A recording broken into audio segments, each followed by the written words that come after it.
This is the Bema Podcast with Marty Solomon. I'm his co-host, Brent Billings. Today we are with Reed Dent to talk about the virtue of faith. Bad Theology, a quiz by Scott Cairns, with an epigram here. And lo, the angel of the Lord came upon them, and the glory of the Lord shone round about them, and they were sore afraid. Whenever we aver the God is nigh, do we imply that he is ever otherwise? When in Scripture God's anger is said to be aroused, just how do you take that?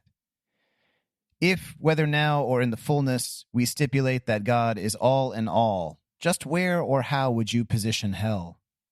Which is better, to break the law and soothe the wounded neighbor, or to keep the law and cause the neighbor pain? Do you mean it? If another sins, what is that to you? When the sinful suffer publicly, do you find secret comfort in their grief, or will you also weep? They are surely grieving. Are you weeping now? Assuming sin is sin, whose do you condemn? Who is judge? Who will feed the lambs? The sheep? Who the goats? Who will sell and give? Who will be denied? Whose image haunts the mirror? And why are you still here? What exactly do you hope to become? When will you begin? And now for our daily Beekner on faith. Faith is better understood as a verb than as a noun, as a process than as a possession. It is on again, off again, rather than once and for all. Faith is not being sure where you're going, but going anyway. A journey without maps. Paul Tillich said that doubt isn't the opposite of faith, it's an element of faith. Almost nothing that makes any real difference can be proved. I can prove the law of gravity by dropping a shoe out the window. I can prove that the world is round if I'm clever at that sort of thing, that the radio works, that light travels faster than sound. I cannot prove that life is better than death, or love better than hate. I cannot prove the greatness of the great, or the beauty of the beautiful. I cannot even prove my own free will. Maybe my most heroic act, my truest love, my deepest thought, are all just subtler versions of what happens when the doctor taps my knee with his little rubber hammer and my foot jumps. Faith can't prove a damned thing, or a blessed thing either. I'm now realizing why I always ruin your cold open. Why is that? Because this feels like what you do whenever I show up at CCF, which is like read deep things out of nowhere. Yeah. And I haven't had a chance to warm up yet. And I'm like, whoa. Yeah, because then what happens? What are you feeling right now? I don't know, and that's the problem. I'm not in control. You're like, why did he read this thing, and what does it mean? Yeah, tell us. Tell us, Reed. Well, we're here to just have a little conversation about the virtue of faith, which I've spent a long time going back and forth, like, how is faith a virtue? Is it a virtue? And this is one of those where I think the standard way of the Bema way of thinking about faith maybe more diverges from faith as a virtue, like the traditional virtue, or just, we have differing kind of approaches to like what faith is. I think that's actually kind of a lot of what's at the core of the Bema project. I mean, I was thinking about, each of the virtues kind of have a Bema-ism wrapped up in them somewhere. And I think, maybe for a lot of people, the most fundamental of the Bema-isms is trust the story. Yep. I think it's even on T-shirts and stuff, right? Well, it has shown up on T-shirts, yes. Yeah, it's shown up on T-shirts, etc. And that's like a lot of what we try to drill is that trusting the story, faith, is more of an actionable thing than just maybe a thought thing. I don't know. Yeah. I just want to talk a little bit about faith. And here's my first question. And this might be like a duh. Well, obviously, especially if people have been listening to Bema for a long time. But I think it's worth just, surveying a little bit and reviewing. But what do you think are the common, I guess, misunderstandings about faith? Or like, I don't want to be too judgmental or anything about like that. But like, what do we commonly kind of get wrong about faith? When we think about what faith is, when we talk about, when we use that word in church, where do you think we're kind of, I guess missing the mark or distorting maybe what a more biblical view of faith is? Marty? Well, usually, I feel like we use words like belief in faith, which we use belief in a way that it's intellectual. Like it's what I think. It's what I know, or at least what I choose to believe. If I don't know it, that's the faith element.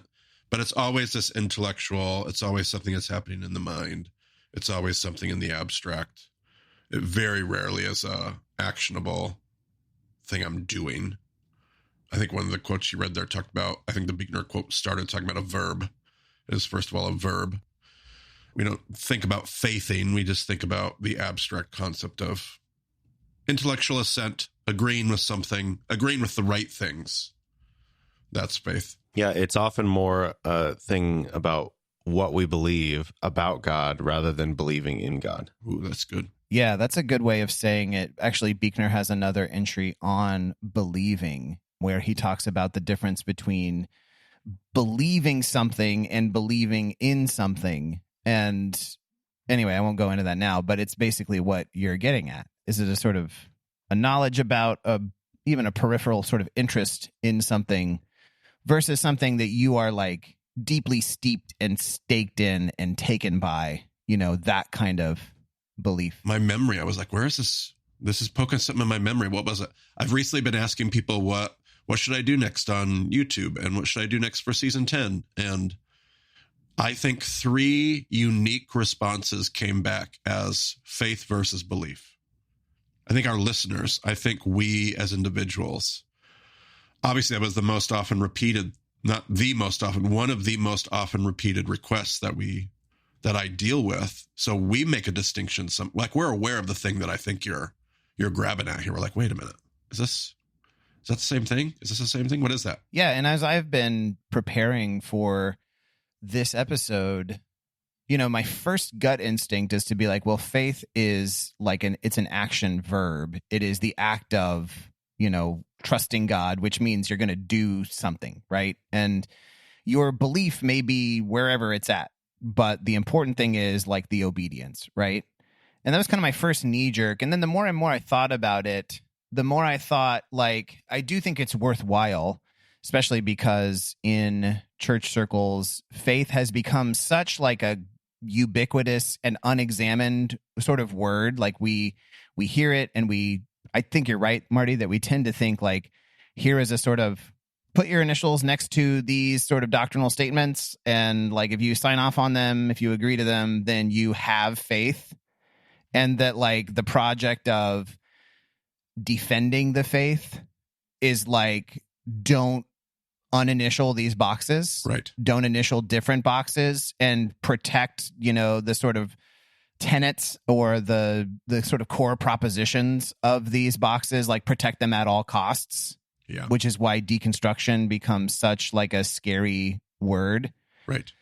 But I do think that actually like we go too far if we think that belief is not a part of faith at all, or if it's a totally separate thing. And I think probably what's worth examining, which we can talk about in a bit, though, is like what is the way in which we believe something, right?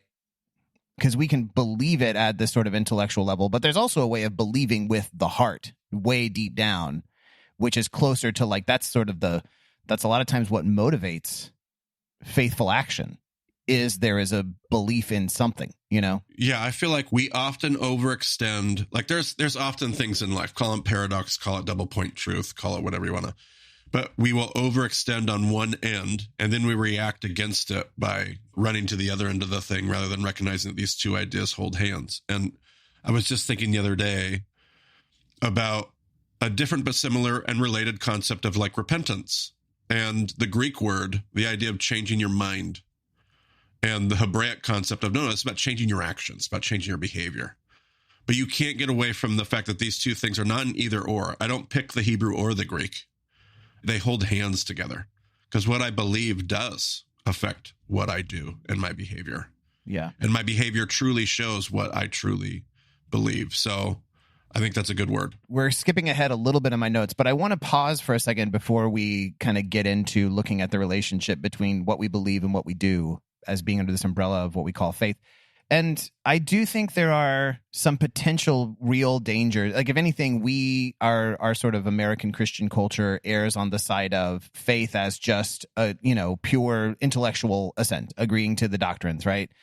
But what are the problems that you see, the ripple effect, the ramifications, if we only conceive of faith as this kind of intellectual assent to these, God ideas?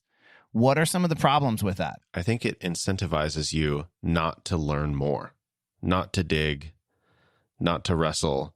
Because if you come to find out that any of those things that you've believed are not true, or not what you thought they were at least, then all of a sudden your faith is broken, meaningless, whatever you want to, depending on what aspect of it you're losing. But you can't lose any of it, or your faith has been a sham, or like there's all sorts of ways that people could react to that.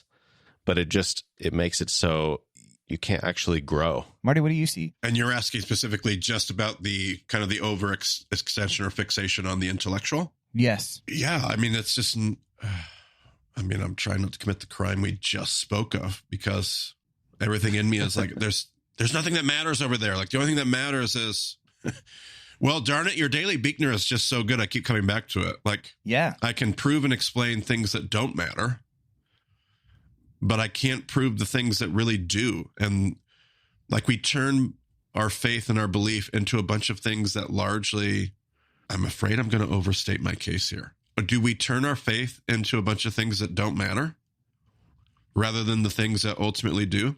Like, we argue about all these abstract concepts, but we are never actually changed people. So therefore, who cares about the Trinity? Or who cares about, like, we affirm all these right abstract belief statements, but we don't become more loving people. We don't become more like God.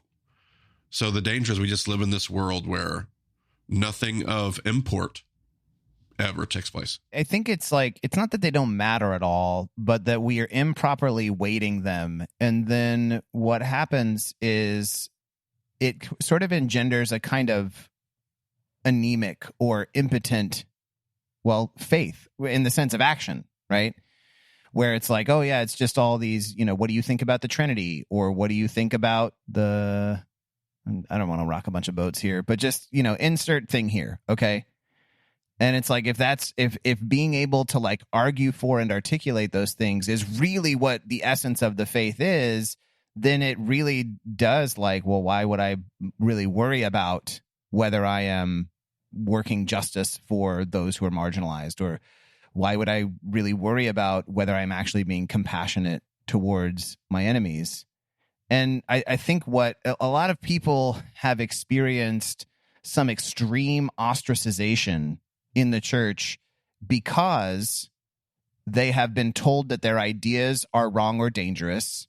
But the reason why that is such an extreme ostracization, why it hits so hard, is because underlying it is this assumption that faith is agreeing to these ideas. And so to not agree to them or to change your mind about the ideas is literally to lose the faith in that scheme, in that way of looking at things. Yeah, right.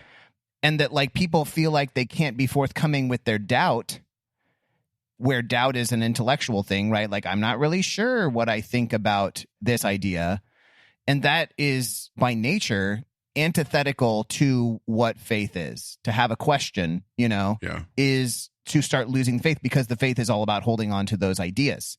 Right. And so there's not really a place, or people feel like maybe they don't have a place, who are like about the weightier matters of the law, as Jesus would say, right? Yep. About mercy and compassion and justice.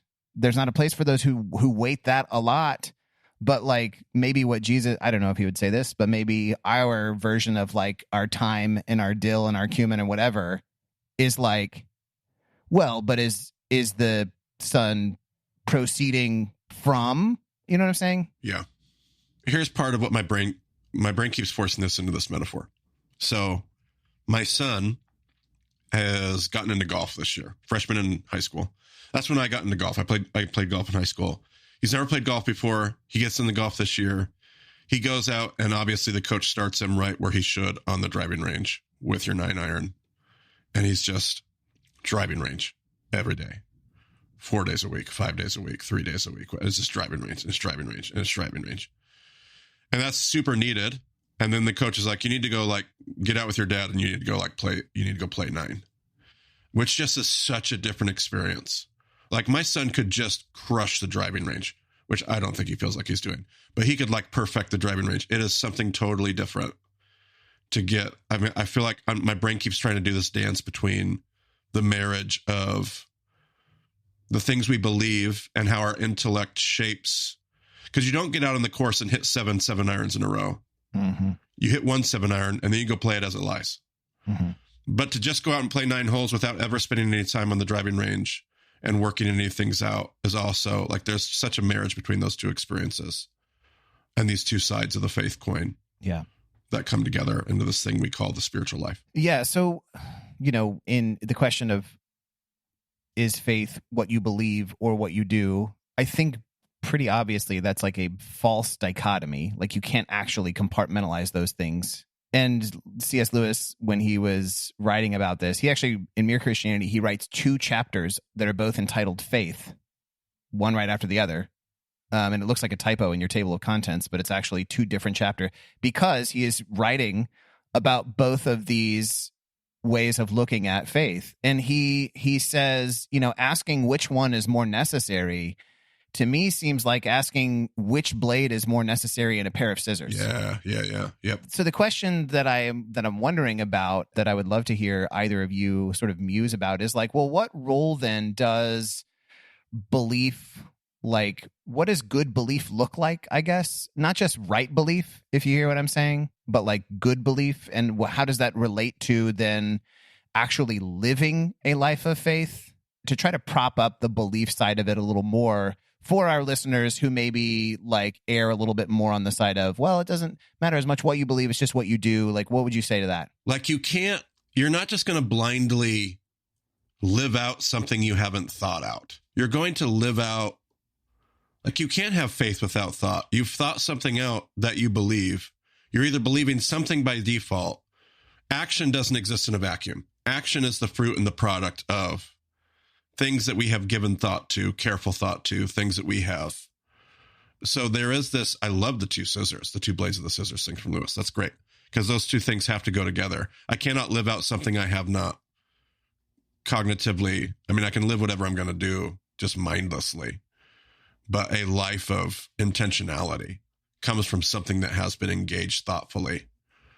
That thought process doesn't even have to be complete, but there will be a marriage between those 2 things. Yeah, and I think that's one of the problems we run into is it's like, no, you get the thought or the doctrine or whatever the thing is like held concretely, and then it's fixed, right? Yeah, you can't do that because you have to, like, the things you're living out will help you process the thought. You have a thought that helps you live, and then the life helps you think.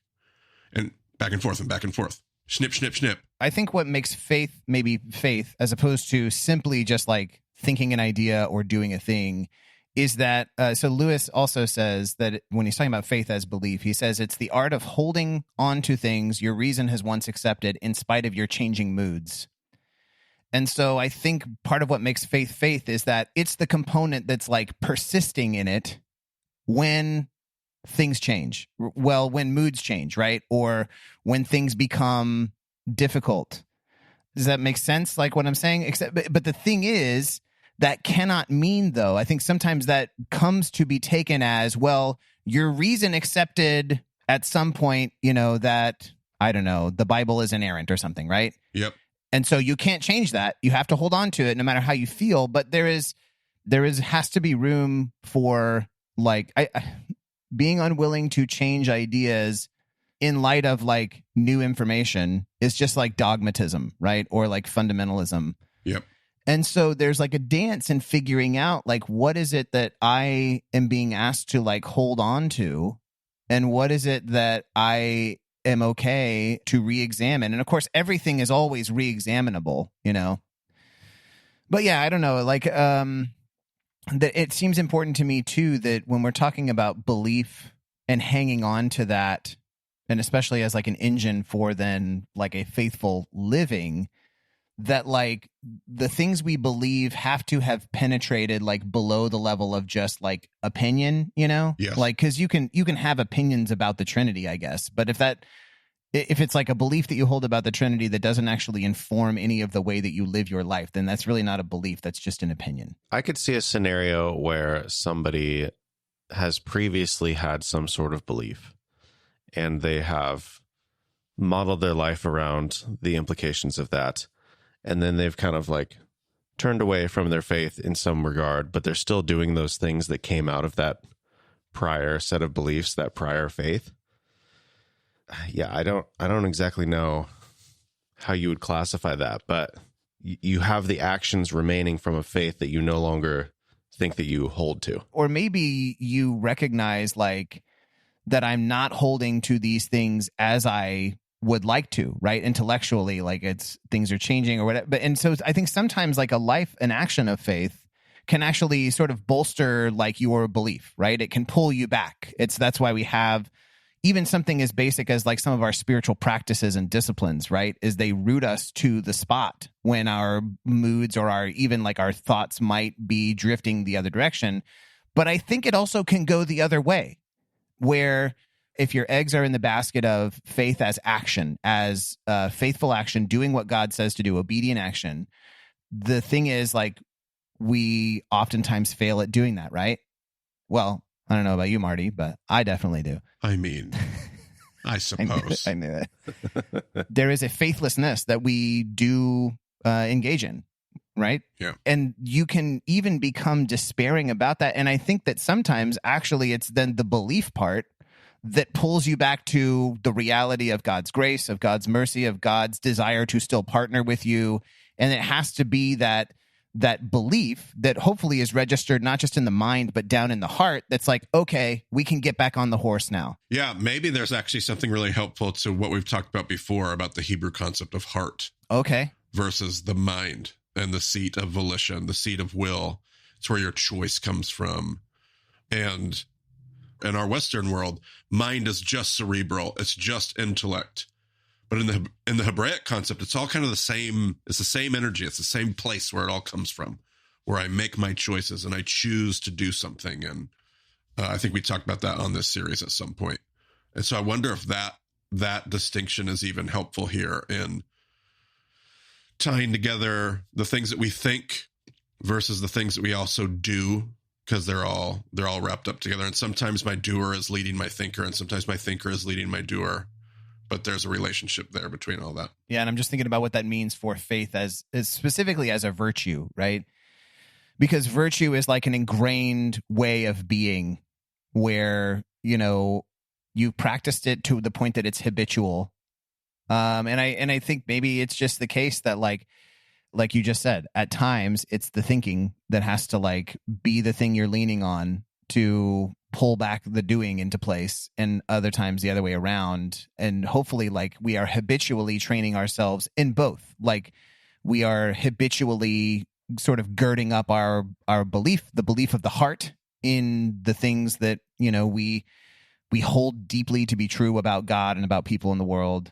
And at the same time need to be habitually training our action kind of, you know, basically to just go the way of Jesus is really what we're talking about. Yeah. So let me ask you this, like what role do you think questions and doubts play in a life of faith? It's what keeps something alive and vibrant. I don't know if it's like working out the body in a gymnasium. It's like doubt.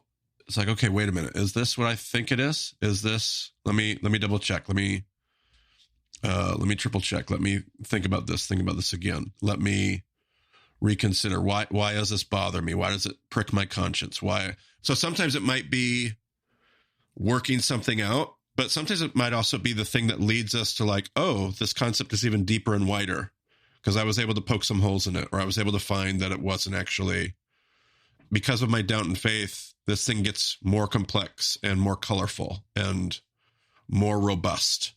And it isn't as clean and it's not as simple, but it is more powerful and more efficacious in my life because of doubt, because doubt wouldn't let me just go, yeah, that's what it is. Doubt made me go, okay, but is it? but what about this? But what about that? But what about, so doubt makes sure that the things that we believe in are growing, living, being examined. I was just driving over a bridge the other day, and I looked at the bridge and I was like, man, I hope they're testing this thing every year. Because I drive over this bridge all the time, and it looks like it's just about ready to fall apart. And if that were my spiritual metaphor, like doubt is the thing that helps me go, is this bridge okay? Is this bridge okay? Is this bridge okay? Because that bridge is going to need to get me where I'm going. I think one of the hard things about just doubt at all, especially early on, and I think this is something that we maybe can, for those of us who are a little bit older and who have been going through a process of just like being open to examining and like re-questioning things. One thing we can model, because I work with college students, and so do you, Marty, and the thing I think that's really scary is when a doubt comes in, it very quickly in their mind becomes all-consuming, and it's like, well, if this one thing isn't what I thought, then suddenly, like, is there even a God, you know? Right. But I think if we can learn to take the bridges one bridge at a time, and in context with the text, which is, of course, what Bema is about, then if we can get a little bit of experience with, like, let's test this one thing at a time and discover that when I did test it, and even if my answer came out different on the other side, my whole life of faith didn't actually explode or crumble or dissolve. Because I know that there are stories, and there are the boogeymen out there that's like, well, but then, and now they're not, now they're an atheist, you know? And like, there are so many people for whom that is not true, where the questioning becomes, instead of like a threat, it becomes sort of like a goad or like a prod that's like, okay. And Barbara Brown Taylor writes about this. She's like, okay, so it turned out that God wasn't like this. So then who is God? It's an invitation to like just another question. Yeah. Okay. Sure. And then what? She's like, you know, God didn't come and like protect me from the bad guys when I needed it. Okay, so God's not a policeman. Then who is God? Right. And so just, and I think like at rock bottom, there's sort of this like, I think, Marty, you did some writing about this in a book that might be coming out pretty soon. Oh, yeah. I did some writing. Even I was thinking about some quotes in my first book that, there's something about, what do I believe? Do I believe God, Jesus, and the Bible are big enough that they're far bigger than what I understand or what I believe in this moment, or how I understand my faith, which is totally incomplete. But God and Jesus and the Bible must be bigger than that. Yeah. Behind this. That's what Barbara Brown Taylor's getting at. But yeah, I mean, you and I both wrote a book, and that's coming out here soon. We sure did. You're talking about like, how do we fundamentally, you know, if we have to pick between two sort of metaphors, do we think of God as like a mystery, you know, or do we think of God as sort of just a proof to math out, or like a puzzle, like a Rubik's Cube, to make sure we get all the pieces in place? Yep. And again, like there's more rigid, systematic ones. Actually, I'm thinking about the Velvet Elvis now, and the difference between like the things I believe. Yes. Is it like a sort of wall of bricks? But actually, I don't think that's the best. It's more like a Jenga tower is really what he's describing. Sure. Yeah. Because actually brick walls, you know, they can be integrated enough that you can take out sections and the wall can still stand. Sure. But like a Jenga tower, well, if I pull this one out, suddenly the whole thing, or do I think of it like a trampoline that's, you know, meant to be bounced on, and each of the beliefs or the doctrines is like a spring in the trampoline where I can test it and pull it and stretch it. Yeah. Totally. Are you ready for a personal question? Am I ever? I know that I'm just set up. I'm going to let you direct it at Brent, though. You've asked me enough. Brent's been quiet. Well, you don't get to dodge it entirely, but I'm going to start with Brent. What? No. I get to choose. I'm the executive producer. No. I just reject that. No. So thinking about your own faith, what is the basis for your faith? And I'm not asking in a way that's like, you know, you're giving a court testimony and you need to prove anything, but just what's like ground zero for you? What sparked faith in the first place? And then also recognizing that it needs to be re-sparked again and again, like over the years. What are some of the things that have done that have bolstered, you know, or enlivened your faith? Well, most recently, Bema has sparked it, because I think my faith was just kind of like, it was what I was talking about earlier, where it was like I had this faith, and then that, like, from that came a particular set of actions that I do, and I was still doing all those things, but the faith behind it was just kind of like not really alive. And then coming into Bema now 12 years ago and getting to go through the whole story and see where God started and what God has been doing the whole time in the meantime. I mean, it's crazy to think about. I thought I knew everything there was to know about God. I had all the apologetics books.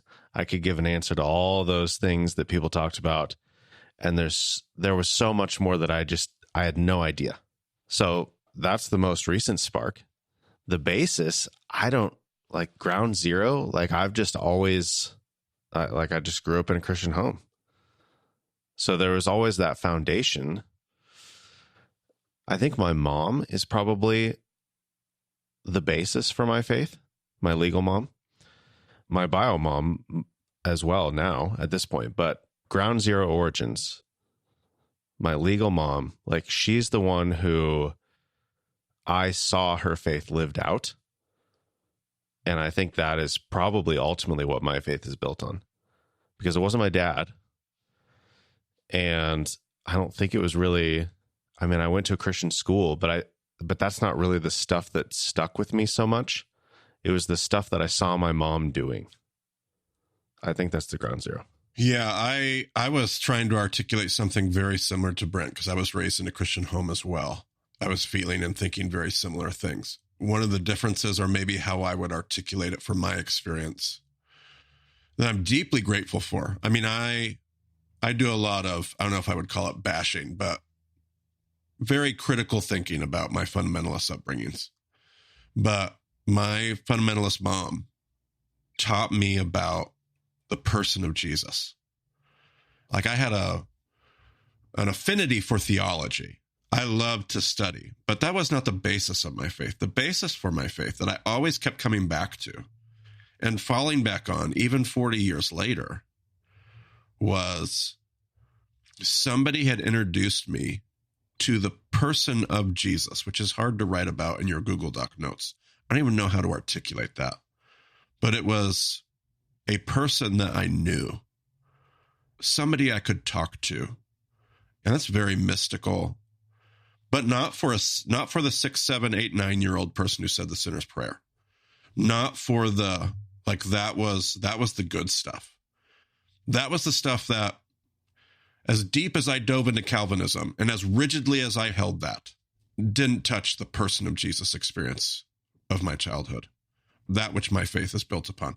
And I don't know if that matches wherever you're going in your notes, Reed, but good luck. You asked for a personal story. There you go. I'm not trying to go anywhere in my notes. I just want to hear about what it is. I mean, for me, I was also raised in a Christian home and raised in a church that now I would probably have a lot of disagreements with theology, but it wasn't the theology that sparked faith for me in those churches. Like I grew up in a charismatic church.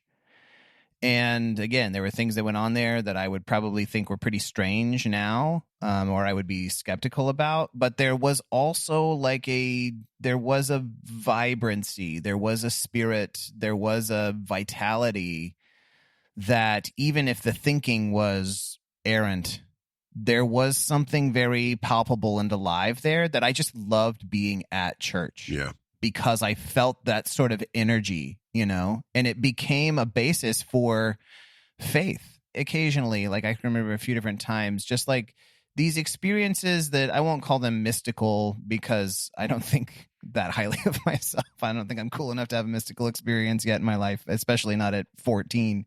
But like I would have these experiences that were just very, I would call it direct, like the difference between knowing electricity is there because you flip the switch and the light comes on, and then knowing the electricity is there because I grabbed a hot wire and I didn't realize it was that jolt. That's how I felt. You know what I mean? Yeah.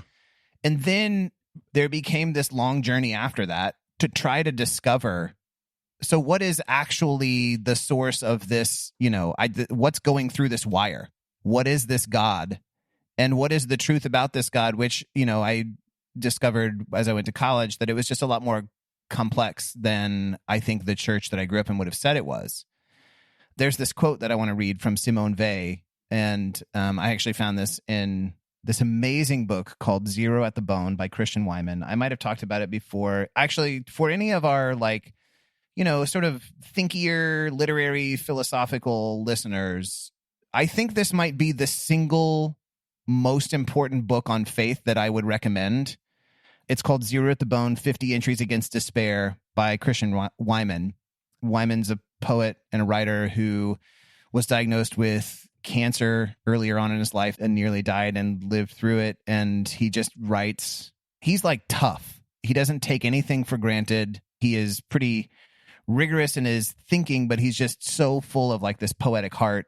He's from Texas. He teaches at Yale now. I heard him speak at the Festival of Faith and Writing a couple of years ago, and it was just incredible. Anyway, so Zero at the Bone is a great book for people who are grappling with both the ideas and the life of faith.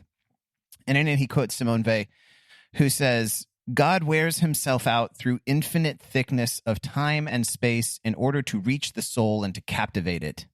This is what I felt like was happening to me at my church, that God was reaching out to captivate my soul. Yeah. And then she goes on and says, if the soul allows a pure and utter consent, though brief as a lightning flash, to be torn from it, if you consent even for a moment, then God conquers the soul. And I feel like I can remember those times where it's like, okay, I'm just going to let myself go here. And there was something captivating to me. But then Simone Weil writes, when the soul has become entirely his, he abandons it. He leaves it completely alone, and it has in its turn, but gropingly, to cross the infinite thickness of time and space in search of him whom it loves. It is thus the soul starting from the opposite end, making the same journey that God made towards it, and that is the cross, is what she says. And I don't fully understand that last sentence, but I do want to say that, and I know this is not the experience for everybody. Actually, if I read this to Leanne, and I was like, doesn't that just resonate with you? And she's like, no, I don't. That's not my life at all.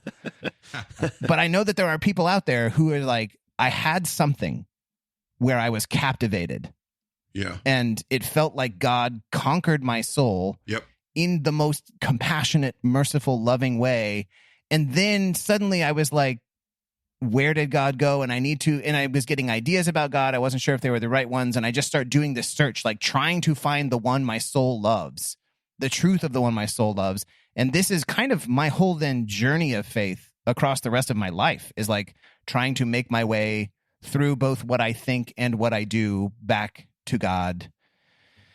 That is, for me, a picture of like what faith has been like. And for me, it's, I don't know, there's all different kinds of things that spark it again and again as I'm like making that journey where I feel that electricity another time.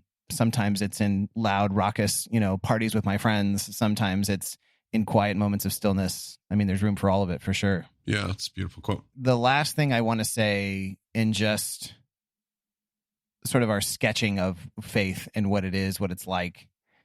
I did a sermon. I honestly thought about just reading this sermon again as part of this episode, but it's too much. And so we can link it on Mark chapter 8 when Jesus is with the disciples and he's like, yeah, who do people say that I am? And they're like, oh, some say Elijah, some say John the Baptist, some say you're a prophet.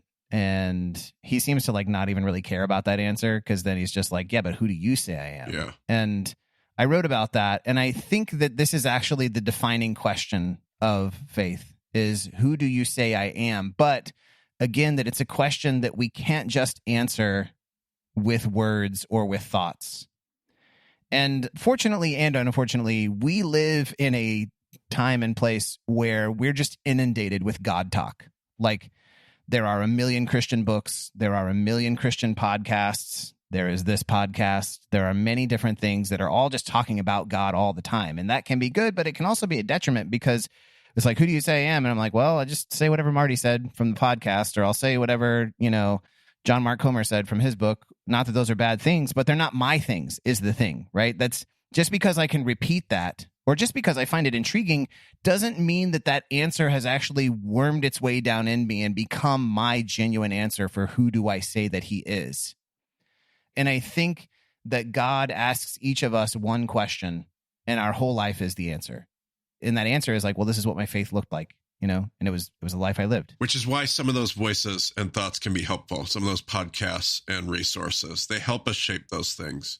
But the answer that matters to that question that God asks us is it's my thoughts, it's my life, it's my response, it's my belief. Yeah. It's the words that I use. It's Peter saying, "You are the Christ, the Son of the living God." But it's also Peter's life that would testify to that. Yeah. And behind that is a belief that Peter actually believed that, or his life would not have. So it's your whole life. I do love that. It's kind of amazing though, right? How like you can be even one of the voices. Like we are some of the voices.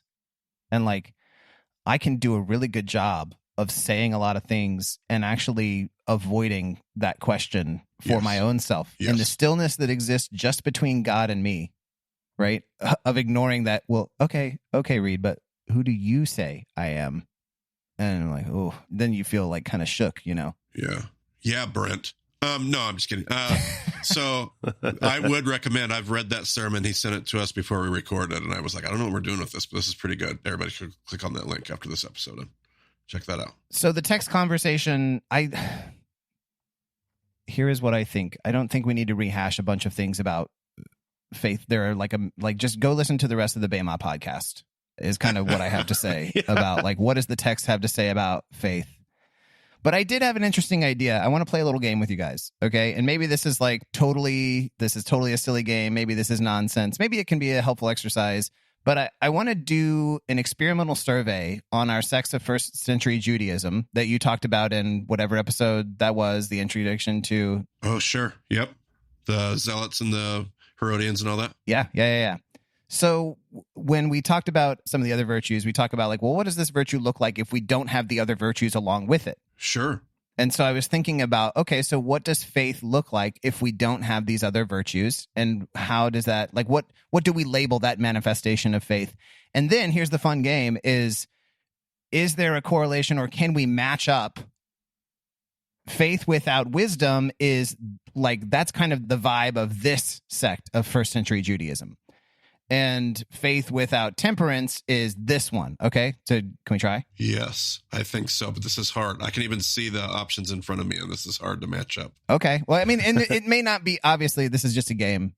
I'm not saying, please, nobody take this and be like, obviously the Zealots they didn't have any courage in their faith. That's not what I'm saying. Everybody chill out in Bema session 9. Everybody just relax, okay? But I do think it is maybe at least helpful in trying to get a vibe for people maybe who become, extreme in this way or that. It's not necessarily that they lack faith. It may be that they lack something to go along with their faith. Okay? I got it. I've stared at them long enough. I've got it. Okay, so let me just run through the 4 that I have, like the faith without the 4 other cardinal virtues, and we'll talk about those, and then we'll go back and you can say which one you think is which one. Okay? Yep. All right, so faith without wisdom. I'm going to call this, and you can tell me if I'm wrong, I'm going to call this like a kind of fundamentalism, okay? So if wisdom is the ability to discern not just what is true, but when it is true, you are cleverly discerning, recognizing that like it's not always one thing or another. Like sometimes it's this, sometimes it's that. There's a tension, right? Wisdom, there's like a tension that you're trying to live in between two things. So faith without wisdom is a fundamentalism, okay? Yep. What do you think? Is that fair? Those are the words that throw me the most, but fair. Wait, what do you mean what words are the ones that throw you the most? I don't know sure if I would associate them with different, I want to swap them some. Okay, well, we can talk about that. Let me just, I'll go through these and then you can say what you think they should be. Because I was also swapping, and again, this might be totally silly, but faith without temperance. So faith without the ability to know when enough is enough, without moderation, self-control.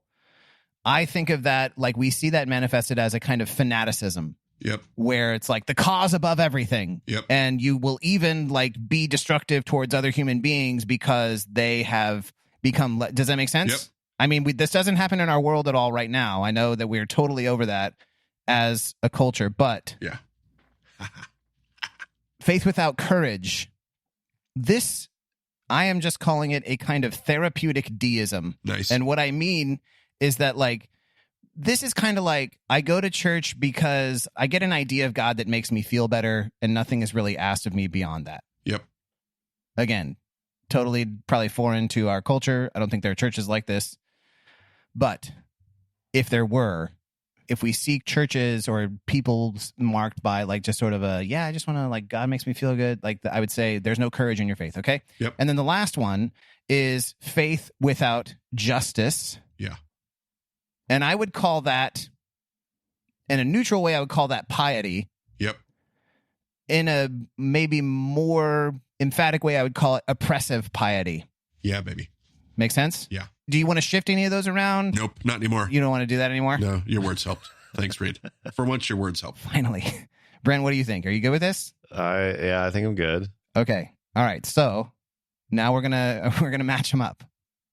So faith without wisdom, no wisdom, fundamentalism, we're rigid, we're uncritical in our thinking. Who do you think that would be? Essenes, baby. Essenes. Brent, what do you think? Are you on board with that? I don't know. I think faith without courage is going to be your Herodians. Oh, Yeah, what are you doing? No, you can't play do the game, this. Brent. Play the game. No, Who is faith without wisdom? Don't talk through your whole process. I don't know. Okay. I can't. I will say that I think this was actually the hardest one for me to... The first two are the hardest. That's why Brent has to do what he's doing. I had to do it too. I just wasn't able to say it out loud. Okay. Because I too was like, we're just going to do it, Reed. We're going to screw up your game. So I'm with Brent. C No. is definitely the Herodians. Moral therapeutic deism is Herodians. So a Herodian faith, Yep. a Herodian way of living is a faith without courage. Yeah.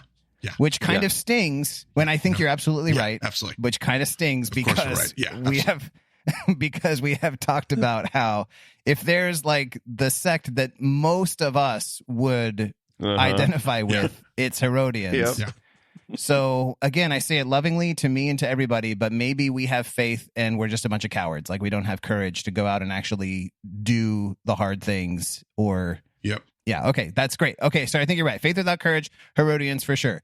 Marty, I also think you're right that faith without wisdom is the Essenes. Yeah. And maybe, like, I don't know, it's kind of a fundamentalism. It's just sort of that we're going to withdraw. We're just totally committed to, like, we're just copying the text. We're preserving it. There's no... Yeah. I'm not saying it's the same kind of fundamentalism that we have here today. Right. But I would say that that's probably what it looks like. Yep.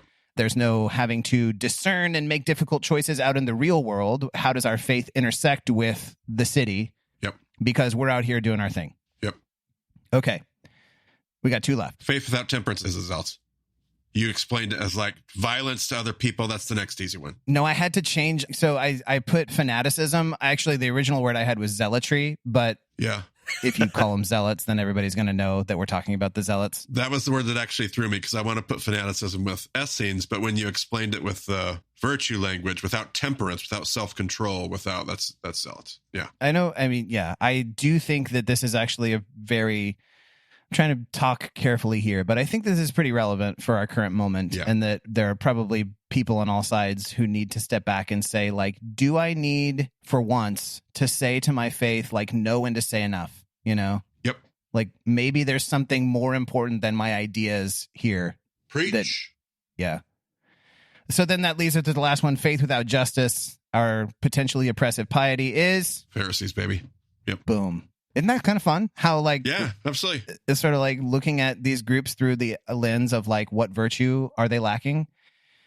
Which is to say, what about my own faith? And, like, what of the virtues is my faith lacking? And how does that lead me to not be the follower of Jesus that I could be? I guess that means the 7 deadly sins are the Sadducees. No, I'm just kidding. But there you go. I don't have time to explain this, but here's where I land with it. Okay. I'm going to say faith without wisdom is Pharisees. Faith without temperance is Essenes. Without courage is Herodians. And without justice is zealots. Okay. I see where you are going with the zealots not having a sense. Well, I don't. You're going to have to say more, Brent. You actually are going to have to say a little bit more. He doesn't have to say more. I'm going to tell him what my Bible college professor told me. What's that? No, that's totally great. You can think that, Brent, and you can be wrong. So there you go. The zealots think they have justice, but they don't have true justice. They have their own sense of justice. Which is another way of saying wisdom. Sure. Yeah, that's their fundamental error is like one of a delusion, right? Yeah. Gosh, well, here's the thing. As we've been saying throughout this whole series, everything is interwoven. There is nuts. All right. I feel like I could get any of them to fit into faith without temperance. Yeah, that's true. Brent's right. Well, hopefully that was a fun game for everybody. It was. You got a neat little party trick. You can go, if you got other Bama friends who haven't listened to this episode yet, and be like, so, Essenes, which of the 4 cardinal virtues is their faith missing? I want to be at the kind of party where that is the party trick. Well, sorry, I don't mean to offend anybody, but I do not want to be at that party. Oh, come on. Okay. All right. Well, let's get to the end here. Yes. And I actually just phrased this one as a question because I'm curious what you guys would say. Because the last part is always like, what is God's image? What is the thing God is hoping for when it comes to us in the virtue of, in this case, faith? And usually I have like an idea or an answer for this is what I think God is aiming for. But I'm curious what you guys think. Like, what do you think that God wants from us when it comes to faith, when it comes to how we believe and how we act? Like, how would you describe sort of the best we can hope for, like the image of God in that arena? I don't know if this is a good answer, but the thing that keeps coming to mind is Philippians 2. That if God is like Jesus, and if Jesus is a great way to understand the image of God, there's something to the kenosis, the emptying. There's something to the, here's God poured into human flesh. And the one thing he doesn't need to do is to hold on and control. He empties himself because the moment can hold it. He empties himself because all of it can contain what needs to be contained. He doesn't have, there's no worry, there's no anxiety, there's no, but what if? And I don't know how that relates to God, but somehow the character of God is one that goes, this whole story works in one direction. You don't have to be scared about where this all shakes out. There's that trust. There's that emptying. There's that giving, that generosity, that hospitality of his own nature and himself. And I don't know how to necessarily connect all the dots, but that's the thought that keeps. What's the image of God? What is the part of him that he wants in this virtue? I want to use the word surrender, but it's hard to think of God surrendering to himself, but that's the word that keeps coming to mind. This emptying surrender. You know, I actually think it's kind of amazing that you said Philippians 2, because I don't have notes here for you to see, but I was thinking about the sort of catchphrase that embodies this idea between being people of belief and being people of action. And I thought about actually the very next verse that follows that sort of hymn on kenosis, where Paul writes, you know, as you've always obeyed in my presence, now in my absence. And he says, continue to work out your salvation with fear and trembling. Sure. Golly. You work it out. Yeah. This is your action to do. This is what faith looks like. You work it out with fear and trembling, of course. And then he says, for it is God who works in you to will and act in order to fulfill his good purpose. And so there's like the both endness. You see it? Yep. You work it out. That's your action, but it's God who works in you to will, to believe. And that's God that is giving that. He's working it. It's a partnership. It's a gift. It's sort of this like holy mystery, this cycle, you know, that's not a vicious cycle, but I guess a virtuous one. Yeah. Yeah. And that's right after that whole thing that you were just saying, Marty. Yeah. Well, and the idea of God being in you, it's not like God could just do all this stuff externally without us, but it's we're there, and we're supposed to, you know, imitate me as I imitate Christ. We're supposed to look like Jesus, but we're not supposed to be Jesus. So it requires this transformation. So are you being transformed?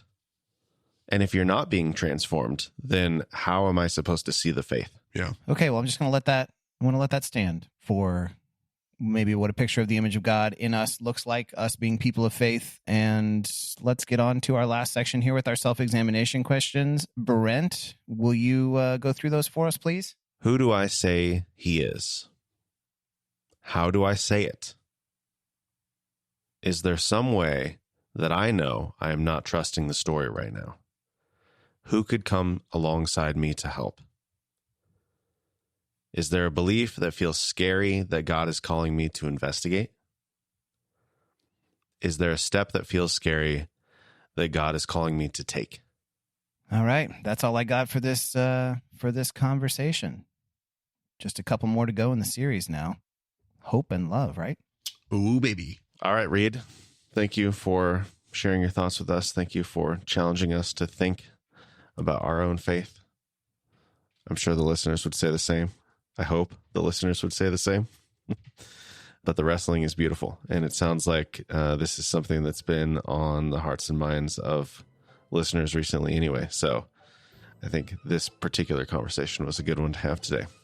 And listeners, if you have any thoughts you want to share with us, you can go to BamOnDiscipleship.com, use that contact page. We'd love to hear what you're wrestling with, what you've thought about this conversation, if any of this stuff has sparked some new ideas, maybe particularly for those of you who mentioned to Marty this idea, this thing between faith and belief and how those things interact.